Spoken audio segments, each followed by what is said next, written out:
ਵਾਹਿਗੁਰੂ ਵਾਹਿਗੁਰੂ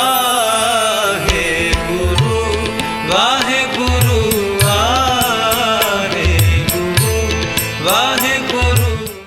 ਸ੍ਰੀ ਵਾਹਿਗੁਰੂ ਸਾਹਿਬ ਜੀ।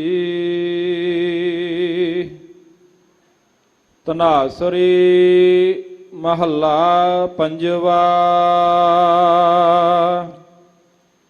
ਜਤਨ ਕਰੈ ਮਾਨੁਖ ਡਹਕਾਵਾ, ਓਹ ਅੰਤਰਜਾਮੀ ਜਾਣੈ। ਪਾਪ ਕਰੇ ਕਰ ਮੁਕਰ ਪਾਵਾ, ਭੇਖ ਕਰੈ ਨਿਰਬਾਨਾ। ਜਤਨ ਕਰੈ ਮਾਨੁਖ ਡਹਕਾਵਾ, ਓਹ ਅੰਤਰਜਾਮੀ ਜਾਣੈ।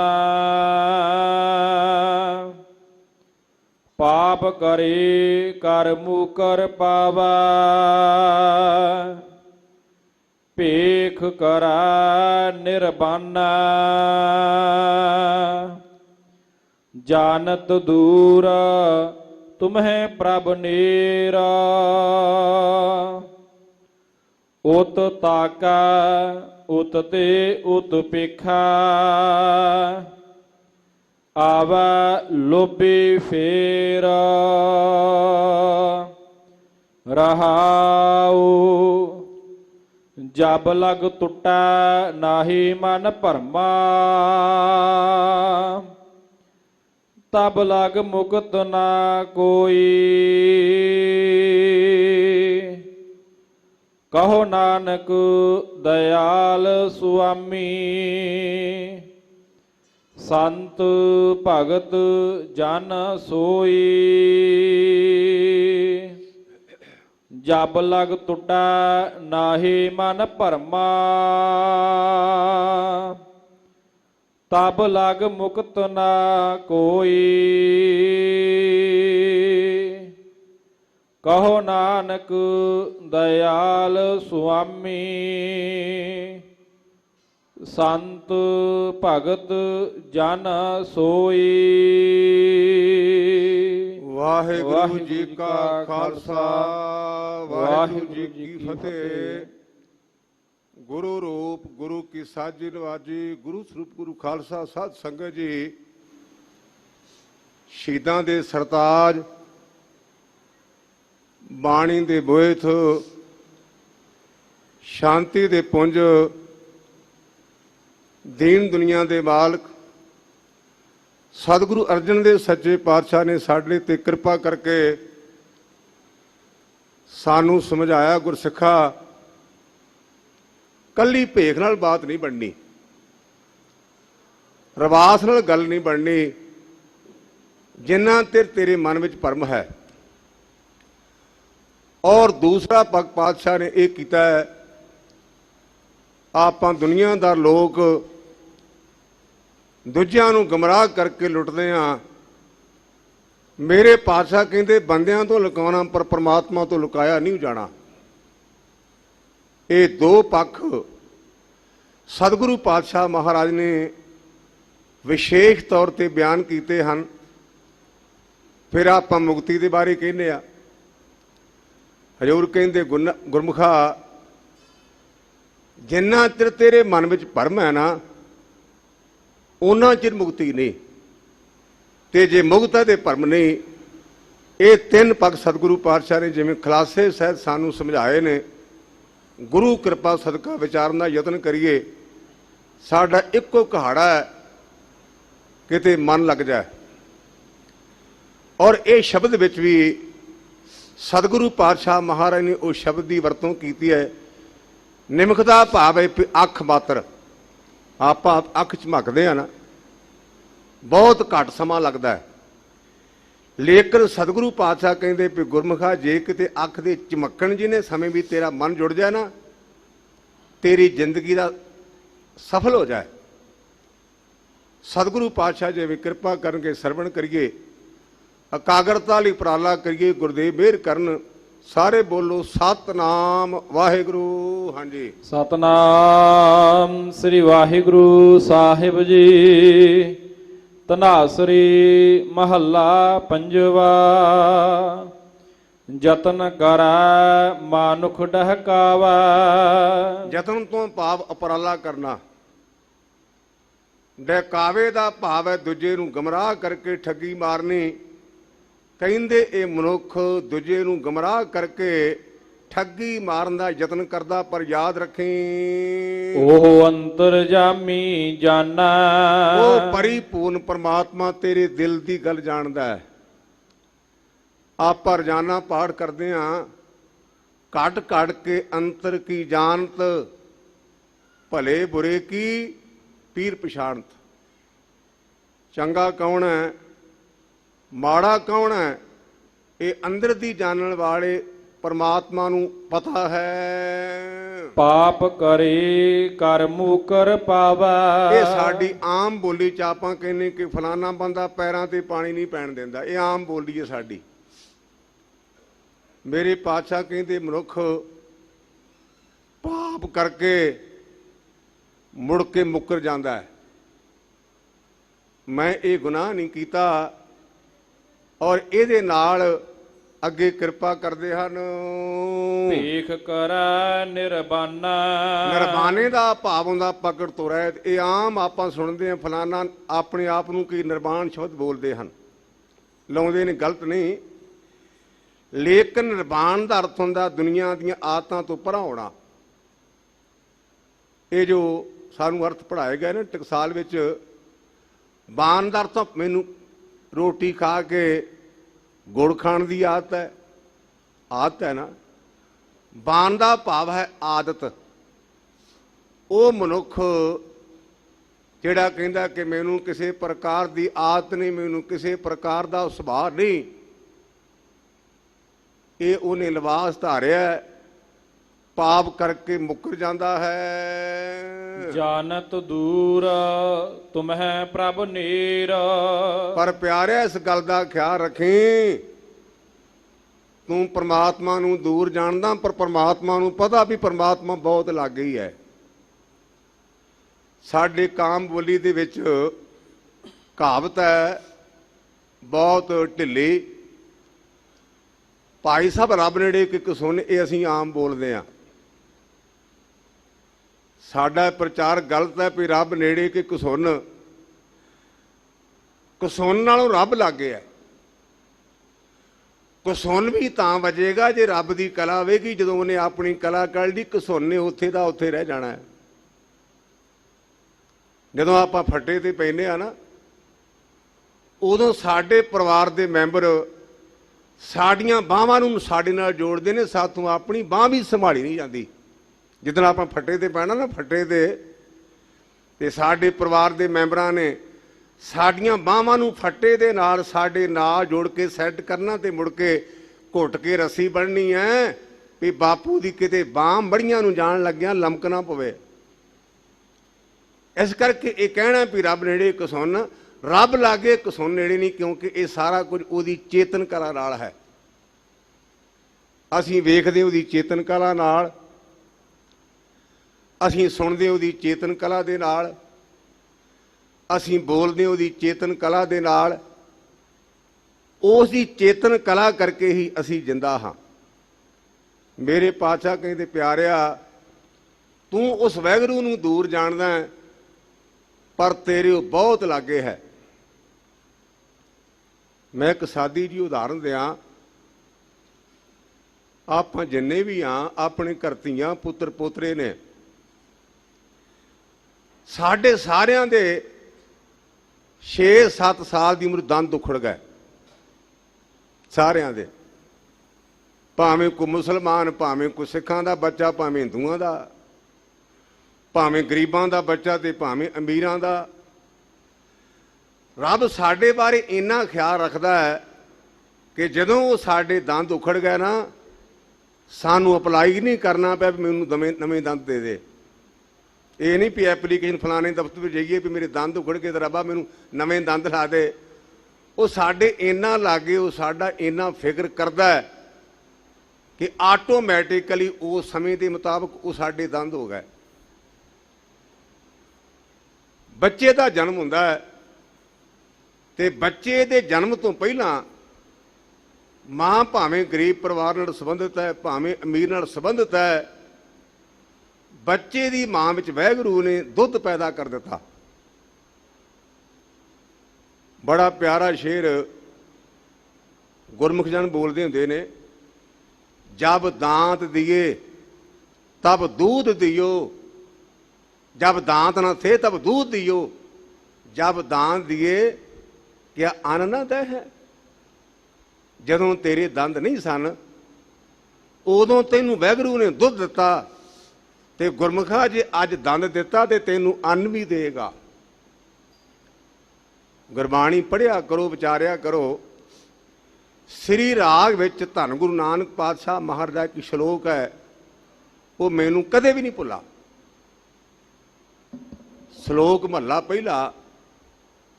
ਪਰੰਦੇ ਨਾ ਗਰਾਹ ਜਰ, ਦਰਖਤ ਆਬ ਆਸ ਕਰ, ਦਹੰਦ ਸੋਈ ਏਕ ਤੂਈ ਏਕ ਤੂਈ। ਧੰਨ ਗੁਰੂ ਨਾਨਕ ਪਾਤਸ਼ਾਹ ਕਹਿੰਦੇ ਸਿੱਖਾ, ਉਹ ਭਲਿਆ ਪੁਰਸ਼ਾ। ਪਰੰਦੇ ਦਾ ਭਾਵ ਹੁੰਦਾ ਪੰਛੀ। ਉੱਥੇ ਲਫ਼ਜ਼ ਪੱਪਾ, ਰਾਰੇ ਤੇ ਟਿੱਪੀ, ਦੱਦਾ ਤੇ ਈੜੀ ਨੂੰ ਲਾਂ। ਹਰਿਓਰ ਕਹਿੰਦੇ ਨੇ ਪੰਛੀਆਂ ਨੇ ਨਾ ਘਰ ਬਣਾਇਆ ਤੇ ਨਾ ਉਹਨਾਂ ਕੋਲ ਨਗਦੀ ਹੈ। ਆਪਾਂ ਤਾਂ ਬੜੀਆਂ ਐਫਡੀਆਂ ਕਰਾਉਣੇ ਵੀ ਬੁਢਾਪੇ ਵਿੱਚ ਕੰਮ ਹੋਣਗੀਆਂ। ਹੋ ਸਕਦਾ ਵੀ ਗੁਰਮੁਖਾ ਐਫਡੀ ਤੜਾਉਣ ਤੋਂ ਪਹਿਲਾਂ ਹੀ ਤੇਰਾ ਭੋਗ ਪੈ ਜਾਏ। ਆਪਾਂ ਨੂੰ ਬੜੀ ਚਿੰਤਾ ਵੀ ਜੇ ਐਫਡੀਆਂ ਵੱਧ ਤੋਂ ਵੱਧ ਕਰਾਓ ਵੀ ਸਾਡੇ ਘਰ ਵਿੱਚ ਸਾਡੇ ਪਰਿਵਾਰ ਦੇ ਮੈਂਬਰ ਕਦਰ ਕਰਨਗੇ ਵੀ ਬਾਪੂ ਦੀ ਇੰਨੀ ਐਫਡੀ ਹੈ। ਐਫਡੀ ਕਰਾ ਨਾ ਲਈ, ਪਰ ਪਤਾ ਨਹੀਂ ਗੁਰਮੁਖਾ ਤੈਨੂੰ ਕਢਾਉਣ ਦਾ ਮੌਕਾ ਮਿਲਣਾ ਕਿ ਨਹੀਂ ਮਿਲਣਾ। ਮੇਰੇ ਪਾਤਸ਼ਾਹ ਕਹਿੰਦੇ ਨੇ, ਪਰੰਦੇ ਨਾ ਗਰਾਹ ਜਰ, ਗਰਾਹ ਘਰ, ਜਰ ਦਾ ਅਰਥ ਹੈ ਨਗਤੀ।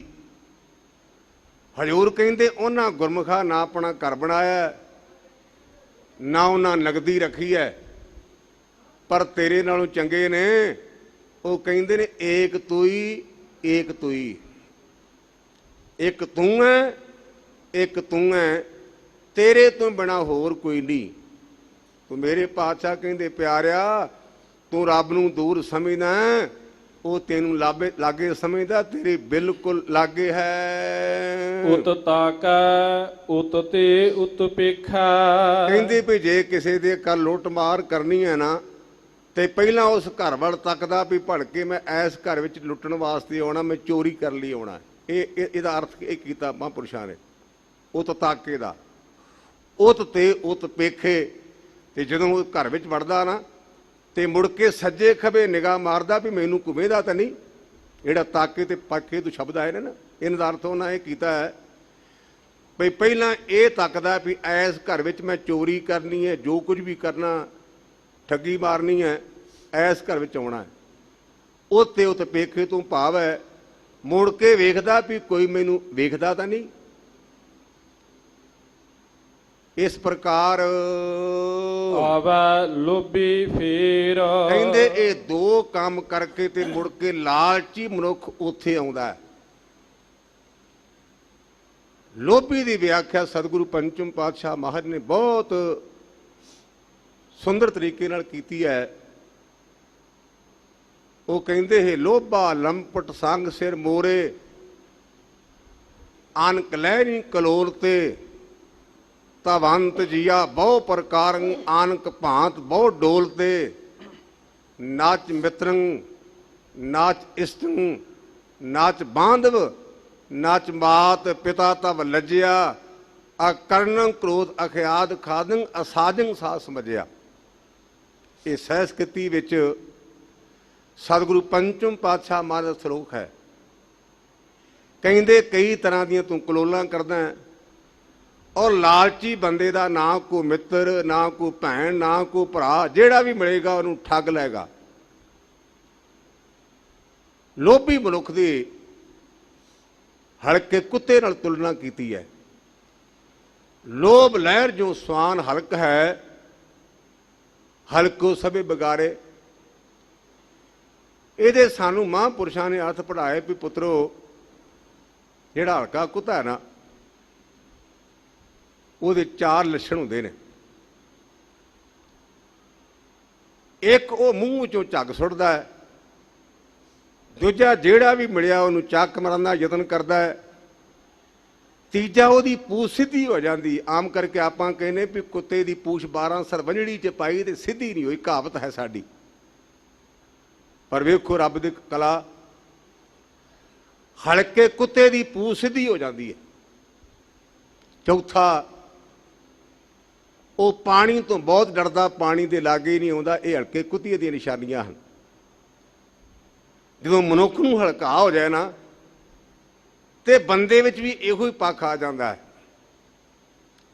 ਕੋਈ ਵੀ ਮਿਲਿਆ, ਹਰ ਇੱਕ ਦੇ ਅੱਗੇ ਬੰਦਾ ਹੱਥ ਕਰਦਾ ਵੀ ਮੈਨੂੰ ਕੁਝ ਨਾ ਕੁਝ ਦੇ ਕੇ ਜਾ।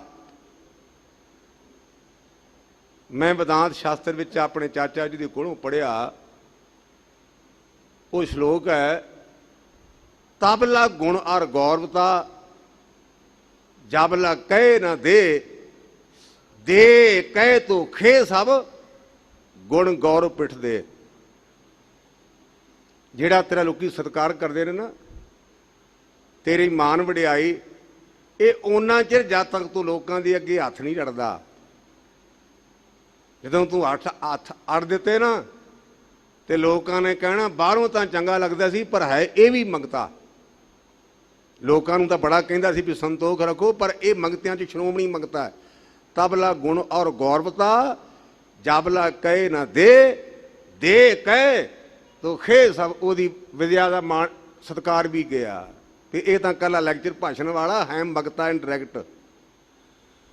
ਲਾਲਚੀ ਬੰਦਾ ਕੋਈ ਵੀ ਮਿਲਿਆ, ਹਰ ਇੱਕ ਦੇ ਅੱਗੇ ਹੱਥ ਅੜਦਾ, ਹਰ ਇੱਕ ਦੇ ਅੱਗੇ ਹੱਥ। ਦੂਸਰਾ, ਮੂੰਹ ਚੋਂ ਝੱਗ ਸੁੱਟਦਾ ਹੈ। ਭਾਈ ਸਾਹਿਬ, ਤੁਹਾਨੂੰ ਵੇਖ ਕੇ ਬੜੀ ਖੁਸ਼ੀ ਹੋਈ। ਤੇ ਦੂਜਿਆਂ ਨੂੰ ਵੇਖ ਕੇ ਤੈਨੂੰ ਬੁਖਾਰ ਚੜ ਗਿਆ, ਇਹਨੂੰ ਵੇਖ ਕੇ ਖੁਸ਼ੀ ਹੋਈ। ਇਹ ਲਾਲਚੀ ਬੰਦੇ ਦੀ ਨਿਸ਼ਾਨੀ ਹੈ। ਤੀਜਾ, ਜਿਹੜਾ ਵੀ ਮਿਲੇਗਾ ਨਾ, ਉਹਨੂੰ ਚੱਕ ਮਾਰਨ ਦੀ ਯਤਨ ਕਰੇਗਾ ਵੀ ਮੈਨੂੰ ਖਾ ਜਾਵਾਂ। ਤੇ ਜਿਹੜੀ ਪੂਛ ਸਿੱਧੀ ਹੈ, ਉਹ ਹਰ ਇੱਕ ਦੇ ਅੱਗੇ ਹੱਥ ਰੱਖਦਾ, ਅੱਡੀ ਜਾਂਦਾ ਵੀ ਮੈਨੂੰ ਕੋ ਦੇ ਜੇ। ਤੇ ਚੌਥੀ ਗੱਲ ਮੈਂ ਭੁੱਲ ਚੱਲਿਆ ਸਾਂ, ਜਿਵੇਂ ਉਹ ਹਲਕਾ ਕੁੱਤਾ ਪਾਣੀ ਤੋਂ ਚੱਲਦਾ ਨਾ, ਤੇ ਆਪਾਂ ਕਹਿੰਦੇ ਗੁਰਦੁਆਰੇ ਜਾ ਕੀ ਕਰਾਂਗੇ, ਆਪਾਂ ਜੇ ਘੰਟਾ ਲਾ ਲਾਂਗੇ ਤੇ ਆਪਾਂ ਨੂੰ ਇੰਨੇ ਡਾਲਰ ਬਣ ਜਾਣਗੇ। ਉੱਥੇ ਜਾ ਕੇ ਕੀ ਕਰਨਾ, ਤਾਂ ਵਿਹਲਿਆਂ ਦਾ ਕੰਮ, ਗੁਰਦੁਆਰੇ ਜਾ ਕੇ ਕੀਰਤਨ ਸੁਣਨਾ, ਕਥਾ ਸੁਣਨਾ। ਐਵੇਂ ਭਾਂਡੇ ਮੰਨਣਾ, ਘਰ ਭਾਂਡੇ ਹੈ ਨਹੀਂ। ਇਹ ਲਾਲਚੀ ਮਨੁੱਖ ਦੀ ਨਿਸ਼ਾਨੀ ਹੈ। ਪਰ ਗੁਰਮੁਖੋ ਅਸੀਂ ਭੁੱਲ ਜਾਂਦੇ ਹਾਂ, ਜਦੋਂ ਗੁਰੂ ਦੇ ਦਰ ਤੇ ਆਣ ਕੇ ਭਾਂਡੇ ਮਾਂਜਾਂਗੇ, ਸਾਡਾ ਮਨ ਵੀ ਮਾਂਜਿਆ ਜਾਏਗਾ। ਮੈਂ ਅੱਗੇ ਵੀ ਬੇਨਤੀ ਕੀਤੀ ਸੀ ਇੱਕ ਵੀਰਾਂ, ਕਿ ਆਪ ਦਰਬਾਰ ਸਾਹਿਬ ਆਉਂਦੇ ਹੋ, ਜੀ ਆਇਆਂ ਨੂੰ ਗੁਰੂ ਰਾਮਦਾਸ ਰਹਿਮਤਾਂ ਕਰਨ, ਤੁਹਾਡੀਆਂ ਝੋਲੀਆਂ ਭਰਨ। ਪਰ ਦੂਜੇ ਪਾਸੇ ਵੇਖਣ ਦੀ ਬਜਾਏ ਘੱਟ ਤੋਂ ਘੱਟ 5 ਬਾਟੇ ਮੰਨ ਕੇ ਜਾਇਆ ਕਰੋ। ਆਖਿਆ ਕਰੋ, ਪਾਤਸ਼ਾਹ ਮੇਰੇ ਮਨ ਦੀ ਮੈਲ ਤੇ ਝੂਠ ਲਾ ਦੇ। ਬਹੁਤਾ ਟਾਈਮ ਨਹੀਂ ਲੱਗਦਾ, ਜਿਹੜੇ ਵੱਧ ਕਰਦੇ ਨਮਸਕਾਰ ਉਹਨਾਂ ਨੂੰ। ਪਰ ਇਹ ਉਪਰਾਲਾ ਕਰਿਆ ਕਰੋ ਵੀ ਕਿਤੇ ਗੁਰੂ ਦੇ ਲੰਗਰ ਵਿੱਚ ਭਾਂਡੇ ਮਾਂਜਣ ਦੇ ਨਾਲ ਸਾਡੀ ਜਨਮਾਂ ਜਨਮਾਤਰਾਂ ਦੀ ਝੂਠ ਲੈ ਜੇ, ਆਪਾਂ ਝੂਠੇ ਹੋਏ ਪਏ, ਝੂਠੇ। ਸਤਿਗੁਰੂ ਪਾਤਸ਼ਾਹ ਕਹਿੰਦੇ ਨੇ, ਭਾਈ ਜਿਹੜਾ ਲੋਭੀ ਬੰਦਾ ਨਾ, ਉਹ ਇਸ ਪਾਸੇ ਵੱਲ ਵੇਖਦਾ ਹੈ ਔਰ ਦੂਜੇ ਪਾਸੇ ਵੱਲ ਤੱਕਦਾ ਕਿ ਮੈਨੂੰ ਵੇਖ ਨਾ ਲਵੇ। ਇਹ ਉਹ ਵਾਰ-ਵਾਰ ਝਾਕਦਾ ਹੈ। ਰਹਾਉ ਵਿਸਰਾਮ ਦੇ ਕਰ ਕਿਰਪਾ ਕਰਦੇ ਨੇ। ਇਹਦੇ ਅਰਥ ਇੱਕ ਵਿਦਵਾਨ ਵੀਰ ਨੇ ਕੀਤੇ ਨੇ, ਕਹਿੰਦੇ ਨੇ, ਗੁਰਮੁਖਾ ਤੂੰ ਆਪਣੇ ਅੰਦਰ ਝਾਤੀ ਮਾਰ ਪਈ, ਤੂੰ ਕਿਤੇ ਲਾਲਚੀ ਤਾਂ ਨਹੀਂ। ਰਹਾਉ ਦੇ ਬਹੁਤ ਅਰਥ ਕੀਤੇ ਵਿਦਵਾਨਾਂ ਨੇ, ਅੰਤ ਨਹੀਂ। ਆਮ ਕਰਕੇ ਕਥਾ ਕਰਦੇ ਅਸੀਂ ਕਹਿੰਦੇ ਵਿਸਰਾਮ ਦੇ ਕਹਿੰਦੇ ਤੇ ਅਸੀਂ ਲੰਘ ਜਾਂਦੇ ਹਾਂ। ਪਰ ਇਹਦਾ ਇੱਕ ਅਰਥ ਮੈਨੂੰ ਬੜਾ ਪਿਆਰਾ ਲੱਗਾ, ਕਿਸੇ ਗੁਰਮੁਖ ਵਿਦਵਾਨ ਨੇ ਕੀਤਾ ਹੈ। ਕਹਿੰਦਾ ਰਹਾਉ ਤੇ ਆਣ ਕੇ ਖਲੋਇਆ ਕਰੋ, ਤੇ ਕੱਲਾ ਖਲੋ ਕੇ ਮੁੜ ਕੇ ਲੰਘ ਨਹੀਂ ਜਾਣਾ। ਉਸ ਪੰਕਤੀ ਦੇ ਨਾਲ, ਕਿਉਂਕਿ ਸਾਰੇ ਸ਼ਬਦ ਦਾ ਕੇਂਦਰੀ ਭਾਵ ਹੁੰਦੀ, ਕੇਂਦਰੀ ਭਾਵ ਨਿਚੋੜ ਜਿਹਨੂੰ ਆਪਾਂ ਕਹਿ ਦਿੰਦੇ ਹਾਂ। ਇਹ ਆਪਣੇ ਮਨ ਵਿੱਚ ਝਾਤੀ ਮਾਰੋ ਭਈ ਮੈਂ ਜੇ ਇਹੋ ਜਿਹਾ ਬਣਿਆ ਕਿ ਨਹੀਂ ਬਣਿਆ। ਤੇ ਜੇ ਬਣ ਗਿਆ ਨਾ, ਤੇ ਅਹੰਕਾਰ ਨਾ ਕਰੇ ਕਰੀ ਪਾਤਸ਼ਾਹ ਤੇਰੀ ਕਿਰਪਾ ਤੇ ਮੈਨੂੰ ਬਣਾਈ ਰੱਖੀ। ਇਹ ਤੇਰੀ ਕਿਰਪਾ, ਮੈਨੂੰ ਬਣਾਈ ਰੱਖੀ।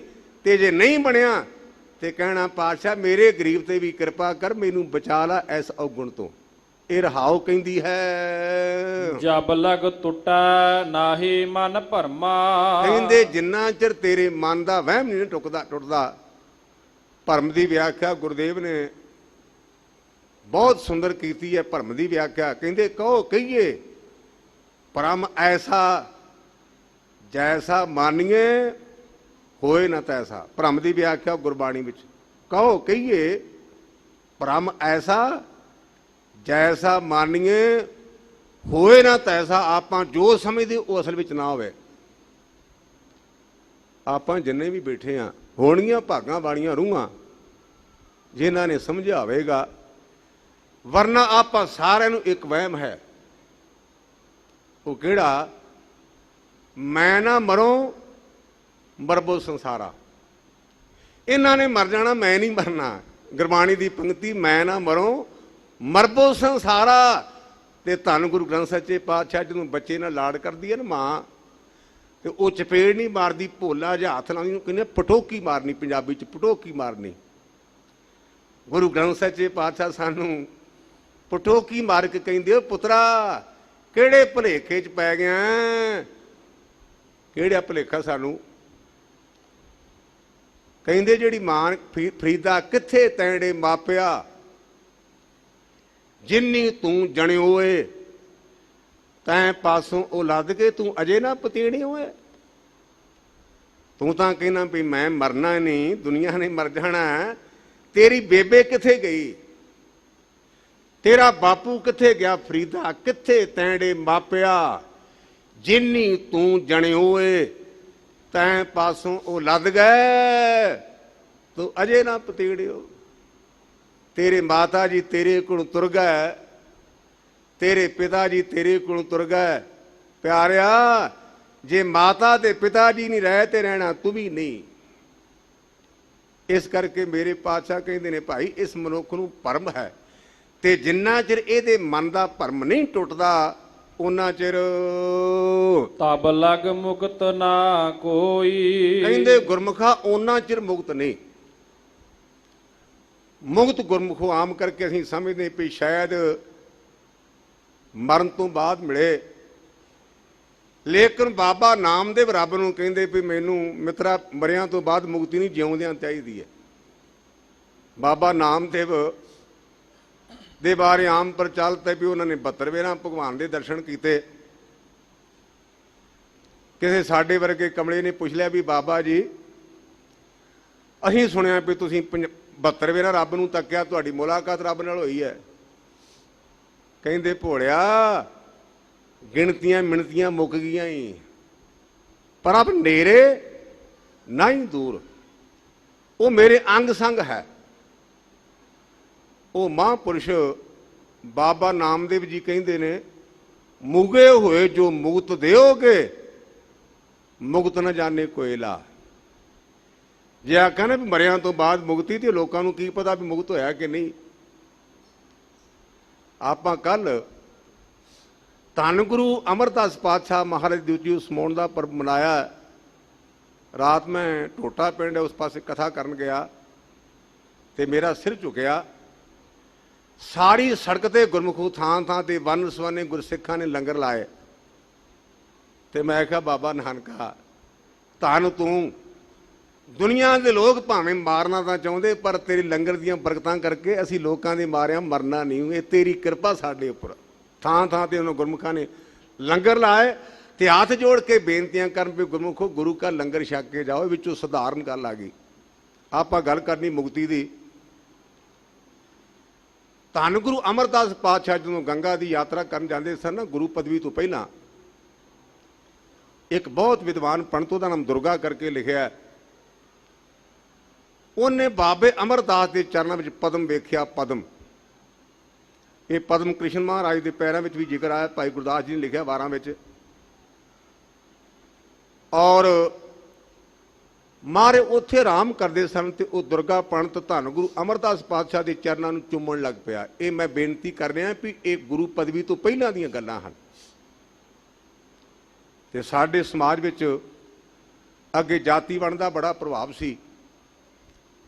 ਗੁਰਦੇਵ ਖੱਤਰੀ ਸਨ ਤੇ ਕਹਿਣ ਲੱਗੇ, ਪੰਡਿਤ ਜੀ ਤੁਸੀਂ ਬ੍ਰਾਹਮਣ ਤੇ ਸਾਡਾ ਫਰਜ਼ ਬਣਦਾ ਪਿਆ ਅਸੀਂ ਤੁਹਾਨੂੰ ਸਤਿਕਾਰ ਦੇਂ, ਤੁਸੀਂ ਮੇਰੇ ਪੈਰਾਂ ਨੂੰ ਚੁੰਮ ਲਿਆ। ਸਦਕੇ ਜਾਵਾਂ ਤੇਰੇ ਦੁਰਗਿਆ, ਤੂੰ ਗੁਰੂ ਨੂੰ ਪਛਾਣ ਲਿਆ। ਕਹਿਣ ਲੱਗਾ ਜੀ ਮੈਂ ਸਮੁੰਦਰੀ ਗ੍ਰੰਥ ਪੜ੍ਹਿਆ। ਦੋ ਤਰ੍ਹਾਂ ਦੇ ਗ੍ਰੰਥ ਨੇ। ਵਿਪਾਕ ਸ਼ਾਸਤਰ ਦੇ ਨਾਲ ਪੜ੍ਹ ਕੇ ਬੰਦਾ ਦੱਸ ਸਕਦਾ ਵੀ ਤੇਰਾ ਪਿਛਲਾ ਜਨਮ ਕੀ ਸੀ। ਇਹ ਵਿਪਾਕ ਸ਼ਾਸਤਰ ਇੱਕ ਨਾਂ ਹੈ। ਇੱਕ ਸਮੁੰਦਰੀ ਸ਼ਾਸਤਰ ਹੈ, ਉਹਦੇ ਨਾਲ ਉਹ ਜਿਹੜਾ ਉਹਦਾ ਮਾਸਟਰ ਹੈ ਉਹ ਦੱਸੇਗਾ ਵੀ ਆਉਣ ਵਾਲਾ ਸਮਾਂ ਤੇਰਾ ਕਿਹੋ ਜਾਏਗਾ। ਉਹ ਕਹਿਣ ਲੱਗਾ ਜੀ ਮੈਂ ਸਮੁੰਦਰੀ ਸ਼ਾਸਤਰ ਦਾ ਬੜਾ ਮਾਹਰ ਹਾਂ ਤੇ ਮੇਰੀ ਵਿਦਿਆ ਦੱਸਦੀ ਵੀ ਤੁਹਾਡੇ ਸਿਰ ਤੇ ਕਦੇ ਚੌਰ ਝੁੱਲੇਗਾ, ਦੁਨੀਆ ਦੇ ਲੋਕ ਤੁਹਾਨੂੰ ਮੱਥਾ ਟੇਕਿਆ ਕਰਨਗੇ। ਤੇ ਜਦੋਂ ਆਪਾਂ ਨੂੰ ਕੋਈ ਚੰਗੀ ਖਬਰ ਦੇਵੇ ਤੇ ਆਪਾਂ ਕਹਿੰਦੇ ਵੀ ਤੇਰਾ ਮੂੰਹ ਮਿੱਠਾ ਕਰਾਉਣਾ, ਵੀ ਕੀ ਖਵਾਈਏ ਤੈਨੂੰ। ਬਾਬੇ ਅਮਰਦਾਸ ਨੇ ਜੇਬ ਵਿੱਚ ਹੱਥ ਪਾਇਆ, ਦੁਰਗੇ ਨੇ ਹੱਥ ਜੋੜੇ, ਸਮਝਦਾਰ ਨਿਕਲਿਆ।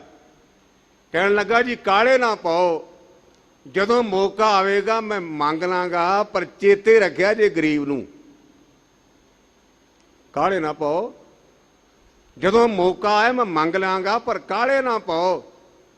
ਭਲਾ ਗੁਰੂ ਭੁੱਲ ਸਕਦਾ? ਆਪਾਂ ਭੁੱਲਣ ਆ ਰਹਾ। ਭੁੱਲਣ ਅੰਦਰ ਸਭ ਕੋ, ਆ ਭੁੱਲ ਗੁਰੂ ਕਰਤਾਰ। ਭੁੱਲਣ ਵਿੱਚ ਕੀਆ ਸਭ ਕੋਈ, ਕਰਤਾ ਆਪ ਨਾ ਭੁੱਲੇ। ਸਮਾਂ ਆਪਣੀ ਚਾਲ ਚੱਲਿਆ। ਧੰਨ ਗੁਰੂ ਅਮਰਦਾਸ ਪਾਤਸ਼ਾਹ ਸੰਸਾਰ ਦੇ ਜੀਵਾਂ ਨੂੰ ਤਾਰਦੇ ਤਾਰਦੇ ਹਰਿਦੁਆਰ ਗਏ। ਉੱਥੇ ਦੁਰਗਾ ਪੰਡਤ ਵੀ ਆਇਆ ਹੈ, ਨਾਲ ਉਹਦੇ ਪਰਿਵਾਰ ਦੇ ਪੁੱਤ ਪੋਤਰੇ ਬੱਚੇ ਹੋਣਗੇ, ਹੱਥ ਵਿੱਚ ਡੰਗੋਰੀ। ਤੇ ਜਿਵੇਂ ਬਜ਼ੁਰਗ ਆਦਮੀ ਆਪਣੇ ਹੱਥਾਂ ਤੇ ਅੱਖਾਂ ਤੇ ਹੱਥ ਰੱਖ ਕੇ ਤੁਰਦੇ ਨੇ, ਵੀ ਬਾਹਰੋਂ ਚਮਕ ਦੇ ਨਾਲ ਕਈ ਵਾਰ ਅੱਖਾਂ ਚੋਂ ਆ ਜਾਂਦੀਆਂ ਨੇ। ਆਪਣੇ ਅੱਖਾਂ ਤੇ ਹੱਥ ਰੱਖਿਆ ਤੇ ਗੁਰਦੇਵ ਦੇ ਕੋਲ ਆ ਕੇ ਕਹਿਣ ਲੱਗਾ ਜੀ ਮੈਨੂੰ ਸਿਆਣ ਲਿਆ ਜੇ। ਤੇ ਗੁਰੂ ਅਮਰਦਾਸ ਪਾਤਸ਼ਾਹ ਕਹਿਣ ਲੱਗੇ ਦੁਰਗਿਆ ਭਲਾ ਤੈਨੂੰ ਵੀ ਭੁੱਲ ਸਕਦੇ ਆ। ਪਰ ਨਾਲ ਹੱਸ ਕੇ ਕਹਿਣ ਲੱਗੇ ਵੀ ਦੁਰਗਿਆ ਮੈਨੂੰ ਪਤਾ ਤੂੰ ਆਇਆ ਮੰਗਣ ਲਈ, ਪਰ ਮੈਂ ਇੱਕ ਚੀਜ਼ ਦੇਣੀ ਜਾਣ ਕੇ, ਲਾਡ ਨਾਲ, ਜਿਵੇਂ ਲਾਡ ਕਰਦੇ ਆ ਬੱਚਿਆਂ ਨਾਲ। ਤੇ ਜੇ ਦੁਨੀਆ ਦੇ ਪਦਾਰਥ ਚਾਹੀਦੇ ਨੇ ਮਾਇਆ, ਤੇ ਮਾਇਆ ਦੇ ਗੱਫੇ ਦੇ ਦੇਣੇ ਆ। ਜੇ ਮੁਕਤੀ ਆਖੇ ਤੈਨੂੰ ਮੁਕਤੀ ਦੇ ਦੇਣੇ ਆ। ਸਿਆਣਾ ਸੀ, ਸਮਝਦਾਰ ਸੀ। ਕਹਿਣ ਲੱਗਾ ਮਹਾਰਾਜ ਗਰੀਬ ਬੰਦੇ ਆ, ਮਾਇਆ ਤੋਂ ਬਿਨਾਂ ਵੀ ਨਹੀਂ ਸਰਦਾ, ਤੇ ਜੇ ਮਾਇਆ ਲੈ ਗਿਆ ਤੇ ਬੱਚਿਆਂ ਨੇ ਸਾਂਭ ਲੈਣੀ, ਤੇ ਮੁਕਤ ਨਾ ਹੈ ਤੇ ਤੇਰੇ ਕੋਲ ਆਉਣ ਦਾ ਕੀ ਫਾਇਦਾ। ਤੇ ਜੇ ਮੈਂ ਆਖਿਆ ਨਾ ਮੈਨੂੰ ਮੁਕਤ ਕਰ ਦੇ, ਤੇ ਮੇਰੇ ਪਰਿਵਾਰ ਦੇ ਮੈਂਬਰਾਂ ਨੇ ਕਹਿਣਾ ਵੀ ਗੁਰੂ ਨੇ ਟਾਲਾ ਵਾਲਾ ਕਰ ਦਿੱਤਾ, ਪੱਲੇ ਕੱਖ ਵੀ ਨਹੀਂ ਪਾਇਆ। ਇਸ ਕਰਕੇ ਮੇਰੇ ਤੇ ਕਿਰਪਾ ਕਰ, ਮੈਨੂੰ ਮਾਇਆ ਵੀ ਦੇ, ਮੈਨੂੰ ਮੁਕਤੀ ਵੀ ਦੇ। ਇਹ ਜੇ ਗੁਰਮੁਖੋ ਧੰਨ ਗੁਰੂ ਨਾਨਕ ਦੇ ਦਰਦ ਦੀ ਵਡਿਆਈ। ਮੁਕਤ ਤੋਂ ਭਾਵ ਹੁੰਦਾ ਪਕੜ ਤੋਂ ਰਹਿ ਧੋੜਾ। ਮੇਰੇ ਪਾਤਸ਼ਾਹ ਕਹਿੰਦੇ ਵੀ ਗੁਰਮੁਖਾ ਜਿੰਨਾ ਚਿਰ ਤੂੰ ਵਹਿਮਾਂ ਦੇ ਚੱਕਰ 'ਚ ਹੈ ਨਾ, ਬੜੇ ਹੈਰਾਨ ਹੋਈਦਾ ਹੈ। ਘਰੋਂ ਨਿਕਲਣ ਚੱਲੇ ਗੁਰਦੁਆਰੇ ਨੂੰ, ਅੱਗੇ ਬਿੱਲੀ ਰਸਤਾ ਕੱਟ ਗਈ ਤੇ ਕਹਿੰਦਾ ਮੈਂ ਗੁਰਦੁਆਰੇ ਨਹੀਂ ਜਾਣਾ, ਬਿੱਲੀ ਮੱਥੇ ਲੱਗੀ। ਚੰਗਾ ਸਿੱਖਾਂ ਤੂੰ ਭਾਈ। ਕਾਕੇ ਨੇ ਛਿੱਕ ਮਾਰ ਦਿੱਤੀ, ਇਹਦੇ ਮੂੰਹ ਤੇ ਚਪੇੜ ਮਾਰ, ਮੈਂ ਕੰਮ ਚੱਲਿਆ ਸਾਂ, ਕੰਮ ਛਿੱਕ ਮਾਰ ਦਿੱਤੀ, ਜ਼ੁਕਾਮ ਹੋਇਆ। ਯਾਦ ਰੱਖਿਆ ਜੇ ਸਗਨ ਅਬ ਸਗਨ ਤਿਸ ਕੋ ਲੱਗੇ ਜਿਸ ਚੀਤ ਨਾ ਆਵੇ। ਇਹ ਸਗਨ ਤੇ ਬਸਗਨ ਉਹਨਾਂ ਵਾਸਤੇ ਨੇ ਜਿਨ੍ਹਾਂ ਨੂੰ ਪ੍ਰਮਾਤਮਾ ਚੇਤੇ ਨਹੀਂ। ਇੱਕ ਵਾਰ ਮੈਂ ਕਿਤੇ ਚੱਲਿਆ ਕਿਸੇ ਕੰਮ ਜ਼ਰੂਰੀ, ਤੇ ਬੂਹੋਂ ਬਾਹਰ ਨਿਕਲਿਆ ਨਾ ਤੇ ਕੋਈ ਬਾਲਣ ਦੀ ਪਣ ਚੁੱਕੀ ਆਵੇ। ਇਹ ਮੇਰੀ ਹੱਡ ਬੀਤੀ 'ਚ ਥੋੜਾ ਜਿਹਾ ਮੈਂ ਅੱਗੇ ਗਿਆ ਤੇ ਇੱਕ ਬੀਬੀ ਪਾਣੀ ਦਾ ਘੜਾ ਭਰੀ ਆਵੇ। ਥੋੜਾ ਜਿਹਾ ਅੱਗੇ ਗਿਆ, ਆਪਣੇ ਮੈਂ ਘਰੋਂ ਕੋਈ 2-4 ਕਿੱਲੇ ਗੱਡੀ ਦੇ ਉੱਪਰ ਸਾਂ, ਤੇ ਝੋਟਾ ਮੱਥੇ ਲੱਗ ਗਿਆ। ਮੈਂ ਆਪਣੇ ਡਰਾਈਵਰ ਨੂੰ ਆਖਿਆ ਵੀ ਗੁਰਮੁਖਾ ਨੋਟ ਕਰੀ ਚੱਲੀ। ਕਹਿਣ ਲੱਗਾ ਕਿਵੇਂ? ਮੈਂ ਕਿਹਾ ਪਹਿਲਾਂ ਬਾਲਣ ਦੀ ਪੰਡ ਮੱਥੇ ਲੱਗੀ, ਕਹਿੰਦੀ ਮਾੜਾ ਹੁੰਦਾ ਹੈ। ਝੋਟਾ ਮੱਥੇ ਲੱਗਾ ਤੇ ਕਹਿੰਦੇ ਮਾੜਾ ਹੁੰਦਾ ਹੈ। ਪਾਣੀ ਮੇਜੇ ਤੇ ਕਹਿੰਦੇ ਚੰਗਾ ਹੁੰਦਾ ਹੈ। ਜਦੋਂ ਗਏ ਤੇ ਕੰਮ ਹੋ ਗਿਆ। ਤੇ ਮੈਂ ਕਿਹਾ ਵੀ ਜਿਹੜਾ ਬਾਲਣ ਤੇ ਪਾਣੀ ਪੈ ਗਿਆ ਇਹ ਕੰਮ ਹੋ ਗਿਆ ਹੀ। ਗੁਰੂ ਕੇ ਸਿੱਖੋ, ਇਹਨਾਂ ਚੱਕਰਾਂ 'ਚ ਨਾ ਪਾਓ ਵੀ ਬਾਲਣ ਮੱਥੇ ਲੱਗਾ ਹੈ, ਛਿੱਕ ਮਾਰੀ ਹੈ। ਗੁਰੂ ਗ੍ਰੰਥ ਸੱਚੇ ਪਾਤਸ਼ਾਹ ਕਹਿੰਦੇ ਇਹ ਉਹਨਾਂ ਬੰਦਿਆਂ ਵਾਸਤੇ ਜਿਨ੍ਹਾਂ ਨੂੰ ਪ੍ਰਮਾਤਮਾ ਭੁੱਲ ਗਿਆ। ਇਹ ਉਹਨਾਂ ਚਿਰ ਹੈ। ਸਗਨ ਅਪਸਗਨ ਤਿਸ ਕੋ ਲੱਗਾ ਹੈ ਜਿਸ ਚੀਤ ਨਾ ਆਵੇ। ਮੈਂ ਤਕਰੀਬਨ ਹਰ ਰੋਜ਼ ਇਹ ਸੰਗਤ ਨੂੰ ਬੇਨਤੀ ਕਰਦਾ, ਜਦੋਂ ਵੀ ਕਿਤੇ ਤੁਰੋ ਚੱਲੋ ਉਦੋਂ ਆਖਿਆ ਕਰੋ ਦੁਕਾਲੰਗ ਪ੍ਰਨਾਸੀ ਦਿਆਲੰਗ ਸਰੂਪੇ ਸਦਾ ਅੰਗ ਸੰਗੇ ਅਪੰਗੰ ਭੂਤੇ। ਇੱਕੇ ਪੌੜੀ ਵਿੱਚ ਸਾਰੀਆਂ ਅਰਦਾਸਾਂ ਆ ਗਈਆਂ। ਮਾੜੇ ਸਮੇਂ ਨੂੰ ਨਾਸ ਕਰਨ ਵਾਲਿਆ, ਦਇਆ ਦੇ ਘਰ, ਤੇਰੇ ਪਦਾਰਥਾਂ ਦੀ ਕੋਈ ਕਮੀ ਨਹੀਂ, ਮੇਰੇ ਨਾਲ ਨਹੀਂ, ਮੇਰੇ ਸਿਰ ਤੇ ਹੱਥ ਰੱਖੀ। ਇਹਦਾ ਅਰਥ ਇਹ ਹੈ, ਤੂੰ ਮੇਰੇ ਪਾਤਸ਼ਾਹ ਕਹਿੰਦੇ ਨੇ ਜਿੰਨਾ ਚਿਰ ਮਨ ਵਿੱਚ ਭਰਮ ਹੈ ਨਾ ਉਹਨਾਂ ਚਿਰ ਮੁਕਤੀ ਨਹੀਂ। ਕਹੋ ਨਾਨਕ ਦਇਆਲ ਸੁਆਮੀ ਸੰਤ ਭਗਤ ਜਨ ਸੋਈ। ਕਹਿੰਦੇ ਵਾਹਿਗੁਰੂ ਦਾ ਦਾਸ ਕੌਣ ਹੈ, ਸੰਤ ਕੌਣ ਹੈ, ਭਗਤ ਕੌਣ ਹੈ। ਹਜ਼ੂਰ ਕਹਿੰਦੇ ਜਿਹਦੇ ਤੇ ਸੁਆਮੀ ਮਾਲਕ ਦਿਆਲੂ ਹੋ ਜਾਏ ਨਾ, ਉਹੋ ਹੀ ਸੰਤ, ਉਹੋ ਹੀ ਭਗਤ, ਉਹੋ ਹੀ ਪਰਮੇਸ਼ਰ ਦਾ ਦਾਸ। ਪਰ ਲੋੜ ਹੈ ਉਹਦੀ ਦਿਆਲਤਾ ਦੀ। ਮੈਂ ਜਦੋਂ ਵੀ ਗੁਰੂ ਗ੍ਰੰਥ ਸਾਹਿਬ ਗੁਰੂ ਰਾਮਦਾਸ ਦੇ ਦਰ ਤੇ ਉਹਨਾਂ ਤੇ ਮੈਂ ਨਾ ਪਾਤਸ਼ਾਹ ਸਾਡੇ ਵਰਗਿਆਂ ਨੂੰ ਕਿਸੇ ਪਾਣੀ ਨਹੀਂ ਸੀ ਪੁੱਛਣਾ, ਇਹ ਤੇਰੀ ਦਇਆ ਹੈ, ਤੂੰ ਆਪਣੀ ਗੋਦੀ 'ਚ ਬਿਠਾਇਆ ਤੇ ਤੇਰੀ ਰਹਿਮਤ ਕਰਕੇ ਸਤਿਕਾਰ, ਸਾਡੀ ਯੋਗਤਾ ਨਹੀਂ। ਸਰ ਹੋ ਜ਼ੋਰ ਕਿਰਪਾ ਕਰਨ। ਹੁਣ ਜਿਵੇਂ ਲੜੀਵਾਰ ਕਥਾ ਹੈ, ਸਰਵਣ ਕਰੋ। ਹਾਂਜੀ। ਰਾਮਕਲੀ ਮਹੱਲਾ ਪੰਜਵਾ। ਕੋਟ ਜਾਪ ਤਾਪ ਵਿਸਰਾਮ। ਇਹ ਸਾਰੇ ਸ਼ਬਦ ਦਾ ਜੋ ਨਿਚੋੜ ਹੈ ਨਾ, ਉਹ ਇਹ ਹਰ ਕੇ ਨਾਮ ਕੀ ਵਡਿਆਈ। ਪਰਮਾਤਮਾ ਦੇ ਨਾਮ ਦੀ ਵਡਿਆਈ ਕੀ ਹੈ? ਕੋਟ ਜਾਪ, ਕਰੋੜਾਂ ਤਰ੍ਹਾਂ ਦੇ ਜਾਪ ਕਰਨੇ। ਜਾਪ ਕਰਨ ਦੇ ਵੱਖ-ਵੱਖ ਢੰਗ ਹਨ। ਮਾਨਸਿਕ ਵਾਚ ਜਿਹੜਾ ਆਪਾਂ ਬੋਲਦੇ ਨਹੀਂ, ਮਨ ਕਰਕੇ ਚੇਤੇ ਕਰਦੇ ਨੂੰ ਕਹਿੰਦੇ ਮਾਨਸਿਕ ਜਾਪ। ਇੱਕ ਹੁੰਦਾ ਵਾਚਕ ਜਾਪ, ਵਾਚਕ ਜਿਹੜਾ ਆਪਾਂ ਜ਼ਬਾਨੋਂ ਬੋਲਦੇ ਨੂੰ ਵਾਚਕ ਜਾਪ ਆਖਿਆ ਹੈ। ਇੱਕ ਅਪਾਂਸੂ ਜਾਪ, ਇਹਦੀਆਂ 3 ਕਿਸਮਾਂ ਲਿਖੀਆਂ ਨੇ ਸਾਡੇ ਬਜ਼ੁਰਗਾਂ ਵਡੇਰਿਆਂ ਨੇ। ਮਨ ਕਰਕੇ ਜਾਪ ਕਰਨਾ, ਉਹਨੂੰ ਚੇਤੇ ਰੱਖਣਾ। ਜ਼ਬਾਨ ਕਰਕੇ ਬੋਲਣਾ ਵਾਚਕ ਜਾਪ। ਤੇ ਤੀਜਾ ਅਪਾਂਸੂ ਹੈ, ਜਿਵੇਂ ਕਈ ਗੁਰਮੁਖਾਂ ਸਾਡੀਆਂ ਭੈਣਾਂ ਤੇ ਭਰਾਵਾਂ ਦੇ ਬੁੱਲ ਫਰਕਦੇ ਪਰ ਆਵਾਜ਼ ਨਹੀਂ ਸੁਣਦੀ, ਉਹਨੂੰ ਕਹਿੰਦੇ ਨੇ ਅਪਾਂਸੂ ਜਾਪ। ਪਾਤਸ਼ਾਹ ਕਹਿੰਦੇ ਨੇ ਵੀ ਕਰੋੜਾਂ ਤਰ੍ਹਾਂ ਦੇ ਜਾਪ। ਤਾਪ ਦਾ ਭਾਉਂਦਾ ਆਪਣੇ ਸਰੀਰ ਨੂੰ ਤੰਗ ਕਰਨਾ, ਜਿਵੇਂ ਕੋਈ ਧੂਣੀਆਂ ਤਾਉਂਦਾ ਹੈ, ਕੋਈ ਜਲ ਧਾਰਾ ਕਰਦਾ ਹੈ, ਕਈ ਵਰਤ ਆਦਿ ਰੱਖਦੇ ਹਨ। ਕਹਿੰਦੇ ਇਸ ਪ੍ਰਕਾਰ ਕਰੋੜਾਂ ਤਰ੍ਹਾਂ ਦੇ ਜਾਪ, ਕਰੋੜਾਂ ਤਰ੍ਹਾਂ ਦੇ ਆਪਣੇ ਸਰੀਰ ਨੂੰ ਕਸ਼ਟ, ਮਨ ਨੂੰ ਟਿਕਾਉਣ ਵਾਸਤੇ ਕਰਦੇ ਹਾਂ। ਰਿੱਧ ਬੁੱਧ ਸਿੱਧ ਸੁਰ ਗਿਆਨ। ਇਸ ਪ੍ਰਕਾਰ ਰਿੱਧ ਦਾ ਭਾਵ ਹੁੰਦਾ ਅੰਨ ਦੀ ਅਤੋੜਤਾ। ਰਿੱਧ ਦਾ ਭਾਵ ਹੁੰਦਾ ਜਿਵੇਂ ਆਪਾਂ ਕਹਿੰਦੇ ਵੀ ਬੰਦਿਆਂ ਅਸੀਂ 50 ਦਾ ਲੰਗਰ ਤਿਆਰ ਕੀਤਾ ਤੇ ਭਾਈ ਸਾਹਿਬ ਜੀ ਇੰਨੀਆਂ ਸੰਗਤਾਂ ਆ ਗਈਆਂ ਵੀ ਲੰਗਰ ਮੁੱਕਾ ਹੀ ਨਹੀਂ। ਇਹ ਰਿੱਧ ਦਾ ਅਰਥ ਵਿਦਵਾਨਾਂ ਗੁਰਮੁਖਾਂ ਨੇ ਕੀਤਾ ਅੰਨ ਦੀ ਅਤੋੜਤਾ। ਤੇ ਸਿੱਧਾ ਭਾਵ ਹੁੰਦਾ ਵੀ ਜਾ ਗੁਰਮੁਖਾ ਤੇਰਾ ਵਾਹਿਗੁਰੂ ਭਲਾ ਕਰੇ ਤੇ ਉਹਦਾ ਕੰਮ ਹੋਣਾ। ਆਪਾਂ ਕਹਿੰਦੇ ਵੀ ਫਲਾਣੇ ਨੇ ਮਹਾਂਪੁਰਸ਼ਾਂ ਨੇ ਗੱਲ ਆਖੀ ਤੇ ਸਾਡਾ ਕੰਮ ਹੋ ਗਿਆ। ਕਹਿੰਦੇ ਨੇ ਇਸ ਪ੍ਰਕਾਰ ਹੱਥ ਵਿੱਚ ਬਰਕਤਾਂ ਆ ਜਾਣ, ਜਿਹੜੇ ਮੂੰਹ ਤੋਂ ਬੋਲੇ ਸ਼ਬਦ ਨੇ ਇਹ ਪੂਰੇ ਹੋ ਜਾਣ।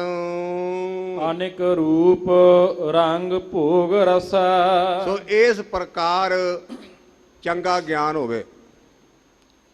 ਸੁਰ ਦਾ ਵੈਸੇ ਅਰਥ ਹੁੰਦਾ ਦੇਵਤਾ। ਅੱਖਰਾਂ ਦੇ ਨਾਲ ਅਰਥਾਂ ਦਾ ਫਰਕ ਬਦਲਦਾ ਰਹਿੰਦਾ। ਸੁਰ ਗਿਆਨ ਤੋਂ ਭਾਵੇਂ ਸ੍ਰੇਸ਼ਟ ਗਿਆਨ। ਆਪਾਂ ਨੂੰ ਕਈ ਤਰ੍ਹਾਂ ਦੇ ਗਿਆਨ ਨੇ, ਜਿਵੇਂ ਆਪਾਂ ਕਹਿੰਦੇ ਵੀ ਫਲਾਣੇ ਬੰਦਾ ਜਿਹੜਾ ਉਹਨੂੰ ਪੰਛੀਆਂ ਦਾ ਗਿਆਨ ਹੈ, ਕਿਸੇ ਨੂੰ ਪਾਣੀ ਦਾ ਗਿਆਨ ਹੈ, ਕਹਿੰਦੇ ਇਸ ਪ੍ਰਕਾਰ ਸ੍ਰੇਸ਼ਟ ਗਿਆਨ ਵੀ ਭਾਵੇਂ ਉਹਦੇ ਕੋਲ ਹੋਵੇ, ਅਨੇਕ ਰੂਪ ਰੰਗ ਭੋਗ ਰਸਾ।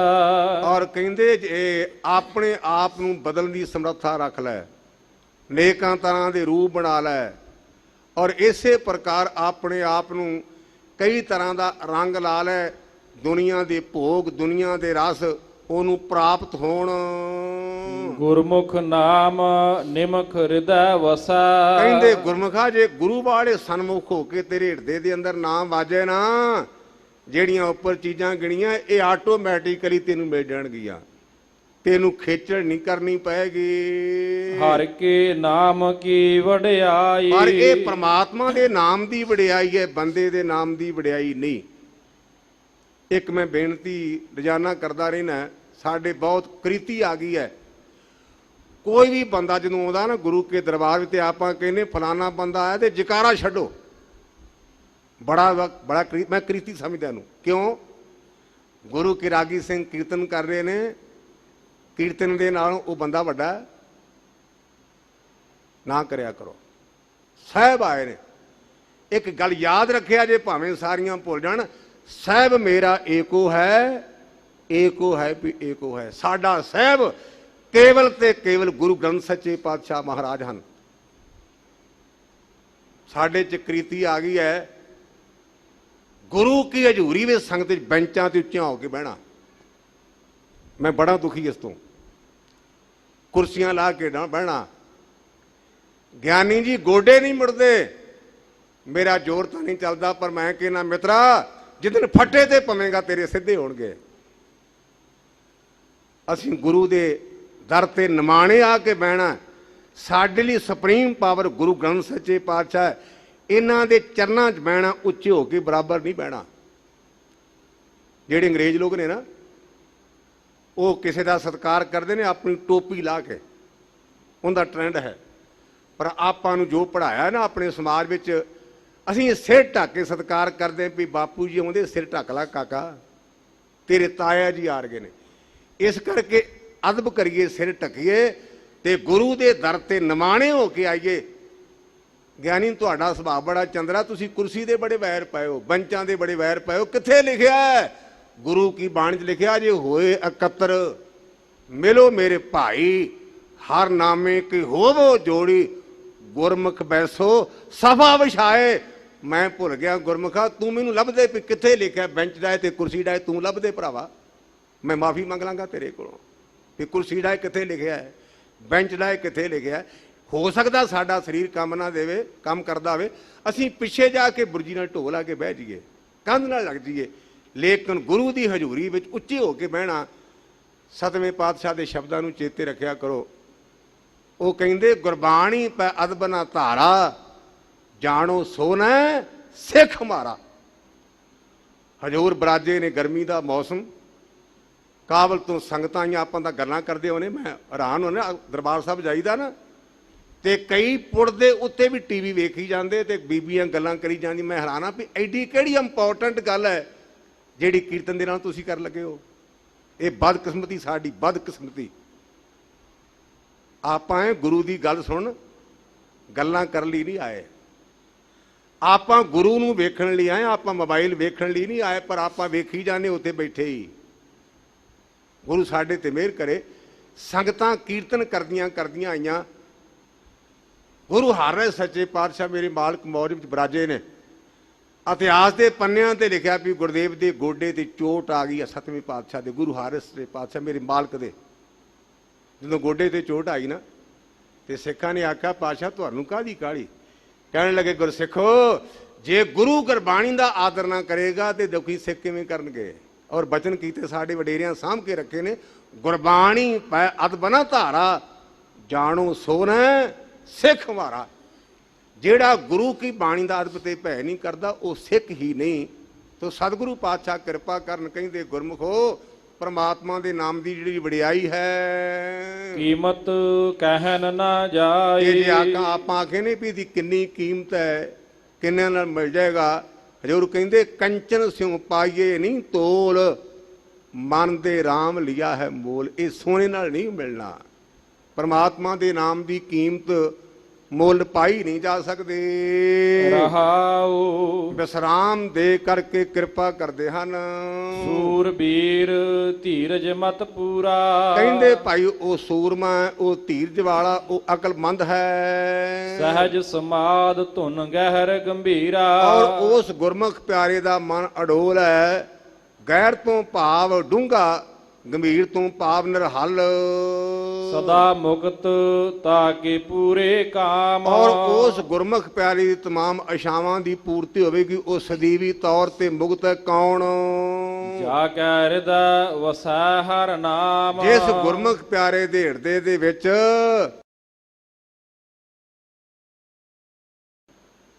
ਆਪਾਂ ਤਾਂ ਗੁਰਮੁਖੋ ਨਾਮ ਦੀਆਂ ਚੁਲੀਆਂ ਕਰਦੇ ਹਾਂ। ਚੁਲੀਆਂ ਇਹ ਅੱਜ ਕੱਲ੍ਹ ਕਾਮਨ ਸਵਾਲ ਹੈ। ਦਸਮ ਪਾਤਸ਼ਾਹ ਨੂੰ ਸਵਾਲ ਕੀਤਾ ਮਹਾਰਾਜ ਕਲਗੀਧਰ ਪਾਤਸ਼ਾਹ ਨੂੰ ਵੀ ਪਾਤਸ਼ਾਹ ਗੁਰਬਾਣੀ ਵੀ ਪੜ੍ਹੀ ਦੀ ਪਰ ਆਨੰਦ ਜਿਹਾ ਨਹੀਂ ਆਉਂਦਾ। ਕਿ ਸਾਨੂੰ ਤਕਰੀਬਨ ਦਿਹਾੜੀ ਡੰਗ 2-4 ਭੈਣਾਂ ਭਰਾ ਇਹ ਆਮ ਸਵਾਲ ਕਰ ਦਿੰਦੇ, ਭਾਈ ਗਿਆਨੀ ਜੀ ਬਾਣੀ ਵੀ ਪੜ੍ਹੀ ਦੀ ਹੈ ਪਰ ਆਨੰਦ ਨਹੀਂ ਆਉਂਦਾ। ਇਹਦਾ ਜਵਾਬ ਸਾਡੇ ਇਤਿਹਾਸ ਵਿੱਚ ਹੈ। ਕਲਗੀਧਰ ਪਾਤਸ਼ਾਹ ਕਹਿਣ ਲੱਗੇ ਗੁਰਮੁਖੋ ਥੋੜੀ ਜਿਹੀ ਭੰਗ ਰਗੜੋ। ਤੁਹਾਡੇ ਚੋਂ ਕਈਆਂ ਨੇ ਕਹਿਣਾ ਵੀ ਹਰਮੰਜੀ ਸਾਹਿਬ ਤੋਂ ਗਿਆਨੀ ਜਸਵੰਤ ਸਿੰਘ ਭੰਗ ਦੀ ਕਥਾ ਵੀ ਕਰ ਗਿਆ ਹੈ।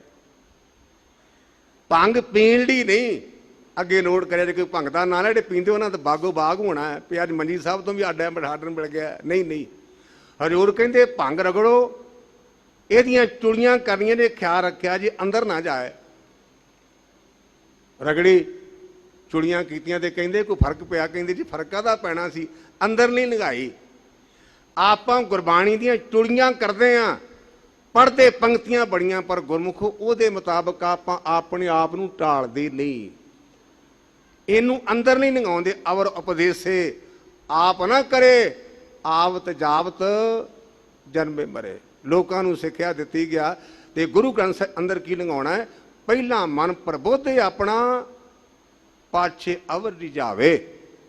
ਪਹਿਲਾਂ ਆਪਣੇ ਮਨ ਨੂੰ ਸਮਝਾ, ਮੁੜ ਕੇ ਦੂਜਿਆਂ ਨੂੰ ਕਹਿਣ ਦਾ ਯਤਨ ਕਰ। ਸਗਲ ਸੁਖ ਆਨੰਦ ਅਰੋਗ। ਗੁਰਮੁਖਾ ਦੁਨੀਆ ਦੇ तमाम ਸੁੱਖ ਮਿਲ ਜਾਣਗੇ, ਤੈਨੂੰ ਆਨੰਦ ਦੀ ਪ੍ਰਾਪਤੀ ਹੋ ਜਾਏਗਾ, ਮਨ ਤੇ ਤਨ ਕਰਕੇ ਤੰਦਰੁਸਤ ਹੋ ਜਾਵੇਂਗਾ। ਸਮਦਰਸੀ ਪੂਰਨ ਨਿਰਜੋਗ। ਔਰ ਉਹ ਗੁਰਮੁਖ ਪਿਆਰਿਆਂ ਦੇ ਅੰਦਰ ਤਬਦੀਲੀ ਕਿਉਂ ਦੀ? ਸਮਦਰਸ਼ੀ ਹੁੰਦੇ ਨੇ, ਭਾਵ ਉਹਨਾਂ ਵਾਸਤੇ ਨਾ ਕੋ ਬੈਰੀ ਨਾ ਹੀ ਬਗਾਨਾ, ਸਗਲ ਸੰਗ ਹਮਕੋ ਬਣਾਈ। ਆਪਾਂ ਕਹਿੰਦੇ ਤਾਂ ਮੇਰੇ ਨਾਲ ਚੁਭਦਾ ਹੈ, ਆ ਮੇਰਾ ਮਿੱਤਰ ਹੈ, ਪਰ ਉਹਨਾਂ ਗੁਰਮੁਖਾਂ ਦੀ ਜਿਹੜੀ ਦਿਗਾ ਹੈ ਨਾ, ਉਹ ਸਮਦਰਸ਼ੀ ਹੋ ਜਾਂਦੀ ਹੈ, ਜਿਹੜੇ ਜੁੜ ਗਏ ਨੇ ਮਨ ਕਰਕੇ। ਆਏ ਨਾ ਜਾਏ ਡੋਲੇ ਕਤ ਨਾਹੀ। ਕਹਿੰਦੇ ਗੁਰਮੁਖੋ ਨਾ ਮੁੜ ਕੇ ਸੰਸਾਰ ਵਿੱਚ ਆਉਂਦੇ ਨੇ ਤੇ ਨਾ ਸੰਸਾਰ ਤੋਂ ਜਾਂਦੇ ਨੇ, ਕਿਉਂਕਿ ਉਹ ਡੋਲਦੇ ਨਹੀਂ। ਜਾ ਕੈ ਨਾਮ ਬਸੈ ਮਨ ਮਾਹੀ। ਇਹਨਾਂ ਦੀ ਗੱਲ ਹੈ ਵੀ ਜਿਨ੍ਹਾਂ ਦੇ ਮਨ ਵਿੱਚ ਪ੍ਰਮਾਤਮਾ ਦਾ ਨਾਮ ਵਸ ਗਿਆ ਹੈ, ਟਿਕ ਗਿਆ ਹੈ। ਦੀਨ ਦਿਆਲ ਗੋਪਾਲ ਗੋਵਿੰਦ। ਇਹ ਦੀਨਾਂ ਤੇ ਦਇਆ ਕਰਨ ਵਾਲੇ ਪਾਤਸ਼ਾਹ, ਤੂੰ ਸਾਰਿਆਂ ਦੀ ਪਾਲਣਾ ਕਰਨਾ ਗਿਆਨ ਦੇ ਦੁਆਰਾ। ਜਿਹੜੇ ਤੈਨੂੰ ਸਮਝਦੇ ਨੇ ਗੁਰਮੁਖ ਪਿਆਰੇ, ਗੋਬਿੰਦ ਦਾ ਭਾਵ ਹੁੰਦਾ ਜਿਹੜਾ ਵੇਦਾਂ ਦੁਆਰਾ ਜਾਣਿਆ ਜਾਵੇ, ਗਿਆਨ ਦੁਆਰਾ ਜਾਣਿਆ ਜਾਏ। ਤੇ ਗੋਪਾਲ ਦਾ ਭਾਵ ਹੁੰਦਾ ਪਾਲਣਾ ਕਰਨ ਵਾਲਾ। ਗੁਰਮੁਖ ਜਪੀਐ ਉਤਰੈ ਚਿੰਦ। ਗੁਰਮੁਖਾ ਗੁਰੂ ਦੇ ਸਨਮੁਖ ਹੋ ਕਰਕੇ ਜਿਹੜਾ ਦੀਨਾਂ ਤੇ ਦਇਆ ਕਰਨ ਵਾਲਾ ਹੈ, ਜਿਹੜਾ ਪਾਲਣਾ ਕਰਨ ਵਾਲਾ। ਆਪਾਂ ਪਹਿਲੇ ਹੇ ਗੋਬਿੰਦ, ਹੇ ਗੋਪਾਲ, ਆਪਾਂ ਤਾਂ ਨਾਵਾਂ ਦੇ ਚੱਕਰ 'ਚ ਪਏ ਹੋਏ ਆ। ਆਪਾਂ ਨੂੰ ਗੁਰਦੇਵ ਨੇ ਕਲੀਅਰ ਕੱਟ ਆਖਿਆ, ਗੁਰਮੁਖੋ ਕੋਈ ਬੋਲੇ ਰਾਮ ਰਾਮ, ਕੋਈ ਖੁਦਾਏ, ਕੋਈ ਸੇਵੇ ਗਸਈਆਂ, ਕੋਈ ਅਲਾਹੇ। ਕਿਸੇ ਰਾਮ ਕਹਿ ਦਿੱਤਾ, ਕਿਸੇ ਅੱਲਾ ਕਹਿ ਦਿੱਤਾ, ਹੈ ਤਾਂ ਇੱਕ। ਨਾਨਕ ਕੋ ਗੁਰ ਦੀਆ ਨਾਮ। ਗੁਰਮੁਖਾ ਗੁਰਮੁਖ ਬਣ ਕਰਕੇ ਜਦੋਂ ਜਪੇਗਾ ਨਾ, ਤੇਰੀ ਚਿੰਤਾ ਉਤਰ ਜਾਏਗੀ। ਅਪਰੰਤ ਕਿਰਪਾ ਕਰਦੇ ਹਨ ਨਾਨਕੋ। ਫਿਰ ਪੜ, ਨਾਨਕ ਕੋ ਗੁਰ ਦੀਆ ਨਾਮ। ਪਰ ਜਿਹੜਾ ਇਹ ਨਾਮ ਜੇ ਤੂੰ ਆਖਿਆ ਨਾ ਵੀ ਮੈਂ ਆਪਣੇ ਆਪ ਲੈ ਲਾਂ, ਤੇ ਇਹ ਨਹੀਂ ਵਸੀਲਾ ਹੋਵੇਗਾ। ਗੁਰ ਦਾ ਸਿਹਾਰੀ ਲੱਗੀ ਦਾ ਭਾਵ ਹੈ ਗੁਰੂ ਦੇ ਰਾਹੀਂ, ਆਪਣੇ ਆਪ ਨਹੀਂ। ਜਦੋਂ ਗੁਰੂ ਨੇ ਕਿਰਪਾ ਕੀਤੀ, ਗੁਰੂ ਦਾ ਵਸੀਲਾ ਬਣਿਆ, ਨਾਮ ਦਿੱਤਾ, ਤਾਂ ਸੰਤਨ ਕੀ ਟਹਿਲ ਸੰਤ ਕਾ ਕਾਮ। ਜਿਨ੍ਹਾਂ ਨੂੰ ਗੁਰੂ ਪਰਮੇਸ਼ਰ ਨੇ ਨਾਮ ਦਾ, ਗੁਰਮੁਖੋ ਸਾਰੇ ਸੰਤ ਬਣ ਗਏ। ਕਈਆਂ ਨੂੰ ਸੰਤ ਨਾਲ ਲੱਜੀ ਹੈ ਨਾ, ਤੇ ਇੱਥੇ ਗੁਰਦੇਵ ਕਹਿੰਦੇ ਉਹ ਸਾਰੇ ਸੰਤ ਨੇ। ਉਹਦੇ ਗੁਰਮੁਖ ਨੇ ਨਾ ਸੰਤ ਕਾ ਕਾਮ ਸੰਤਨ ਕੀ ਟਹਿਲ, ਜਦੋਂ ਸੰਤ ਬਣ ਗਏ ਨਾ ਫਿਰ ਉਹ ਕੰਮ ਕੀ ਕਰਦੇ ਨੇ, ਪਰਮੇਸ਼ਰ ਦੇ ਪਿਆਰ ਦੀ ਟਹਿਲ ਕਰਦੇ ਨੇ। ਟਹਿਲ ਦਾ ਭਾਵ ਹੁੰਦਾ ਹੈ ਸੇਵਾ। ਟਹਿਲ ਮਹਿਲ ਤਾਂ ਕੋ ਮਿਲ ਜਾ ਕੋ ਪ੍ਰਭੂ ਕਿਰਪਾਲ। ਇਹ ਟਹਿਲ ਤੇ ਸੇਵਾ ਵੀ ਉਦੋਂ ਮਿਲਦੀ ਹੈ ਜਦੋਂ ਵਾਹਿਗੁਰੂ ਕਿਰਪਾ ਕਰੇ। ਸਤਿਗੁਰੂ ਪਾਤਸ਼ਾਹ ਸਾਡੇ ਤੇ ਰਹਿਮਤਾਂ ਕਰਨ। ਧੰਨ ਗੁਰੂ ਗ੍ਰੰਥ ਸੱਚੇ ਪਾਤਸ਼ਾਹ ਦੇ ਚਰਨਾਂ 'ਚ ਬੇਨਤੀ ਹੈ, ਪਾਤਸ਼ਾਹ ਜੋ ਤੁਸਾਂ ਸਾਨੂੰ ਉਪਦੇਸ਼ ਬਖਸ਼ਿਆ ਸਾਡੇ ਹਿਰਦੇ ਵਿੱਚ ਵਸੇ, ਇਹ ਰਹਿਮਤ ਕਰਿਆ ਜੇ। ਔਰ ਜਿਵੇਂ ਮੱਖਣ ਸ਼ਾਹ ਦੇ ਬੇੜੇ ਨੂੰ ਬੰਨੇ ਲਾਇਆ ਨਾ, ਮੈਂ ਸਮੁੱਚੀ ਸੰਗਤ ਵੱਲੋਂ ਗੁਰੂ ਤੇਗ ਬਹਾਦਰ ਪਾਤਸ਼ਾਹ ਤੇਰੇ ਚਰਨਾਂ 'ਚ ਬੇਨਤੀ ਕਰਦਾ, ਅਸੀਂ ਸਾਰੇ ਤੇਰੇ ਬੇੜੇ 'ਚ ਬੈਠੇ ਹਾਂ, ਸਾਨੂੰ ਬੰਨੇ ਲਾ ਦੀ। ਇਹ ਮੇਰੀ ਗੁਰਦੇਵ ਦੇ ਚਰਨਾਂ 'ਚ ਅਰਦਾਸ ਬੇਨਤੀ ਹੈ। ਭੁੱਲਾਂ ਚੁੱਕਾਂ ਦੀ ਮਾਫੀ। ਤੇ ਗੁਰਮੁਖੋ ਜਿਹੜਾ ਬੋਲਦਾ ਨਾ ਉਹ ਮਨੁੱਖ ਹੈ, ਉਹ ਰੱਬ ਨਹੀਂ। ਇਸ ਕਰਕੇ ਜਿੰਨੇ ਵੀ ਕਥਾਵਾਚਕ ਨੇ ਮੈਂ ਸਾਰਿਆਂ ਵੱਲੋਂ ਜਿਹੜੇ ਨੁਕਤਾ ਚੀਨੀ ਵਾਲੇ ਨੇ ਉਹਨਾਂ ਕੋਲੋਂ ਮੁਆਫੀ ਮੰਗਦਾ ਵੀ ਰੱਬ ਦਾ ਵਾਸਤਾ ਜੇ ਅਸੀਂ ਜੇ ਗਲਤ ਕਥਾ ਕਰਕੇ ਸਾਨੂੰ ਅਰਥ ਨਹੀਂ ਨਾ ਹੋਏ ਤੇ ਤੁਸੀਂ ਆਪ ਠੀਕ ਕਰ ਲਿਆ ਕਰੋ। ਸਾਨੂੰ ਬਹੁਤੇ ਟੈਲੀਫੋਨ ਕਰਕੇ ਤੇ ਸਾਡਾ ਟਕਾ ਖਰਾਬ ਨਾ ਕਰਿਆ ਕਰੋ। ਤੁਹਾਡੇ ਚਰਨ ਸਿਰ ਰੱਖ ਕੇ ਬੇਨਤੀ ਕਰਦਾ ਹਾਂ। ਹਾਂਜੀ। ਦੀਨ ਦਿਆਲ ਗੋਪਾਲ ਗੋਬਿੰਦ, ਗੁਰਮੁਖ ਜਪੀਐ ਉਤਰੈ ਚਿੰਦ। ਨਾਨਕ ਕਉ ਗੁਰ ਦੀਆ ਨਾਮ, ਸੰਤਨ ਕੀ ਟਹਿਲ ਸੰਤ ਕਾ ਕਾਮ। ਵਾਹਿਗੁਰੂ ਜੀ ਕਾ ਖਾਲਸਾ, ਵਾਹਿਗੁਰੂ ਜੀ ਕੀ ਵਾਹਿਗੁਰੂ ਜੀ ਕਾ ਖਾਲਸਾ, ਵਾਹਿਗੁਰੂ ਜੀ ਕੀ ਫਤਿਹ। ਸ਼ੇਰੇ ਪੰਜਾਬ ਗੁਰਬਾਣੀ YouTube ਚੈਨਲ ਨੂੰ ਵੱਧ ਤੋਂ ਵੱਧ ਸਬਸਕ੍ਰਾਈਬ ਕਰੋ ਤੇ ਇਸ ਤੇ ਗੁਰਬਾਣੀ ਸ਼ਬਦ ਕੀਰਤਨ ਤੇ ਇਤਿਹਾਸ ਨਾਲ ਵੱਧ ਤੋਂ ਵੱਧ ਜੁੜ ਕੇ ਆਨੰਦ ਮਾਣੋ ਤੇ ਆਪਣੀ ਜ਼ਿੰਦਗੀ ਨੂੰ ਸਫਲ ਕਰੋ। ਵਾਹਿਗੁਰੂ ਜੀ ਕਾ ਖਾਲਸਾ, ਵਾਹਿਗੁਰੂ ਜੀ ਕੀ ਫਤਿਹ।